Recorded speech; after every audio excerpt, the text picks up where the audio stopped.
Another day, another question na naman mga katuts. Doc, nagpabunot ako February 18, 4 na ngipin sa harapan.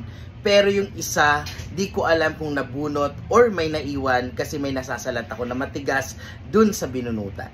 So ngayon mga katuts, ang ngipin natin pag binunot yan, meron po ditong matigas. Ito po yung ating buto. So, hindi po yan tinatanggal. Misconception yan sa mga binunutan na nakakapa nila kasi nga matigas ang buto kaya napagkakamalang ngipin na naiwan.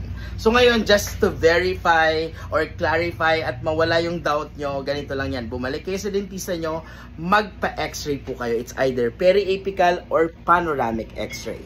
So, ang ating panoramic x-ray, pag lumabas yung x-ray nyo, tapos clear, meaning wala pong naiwan, walang naputol.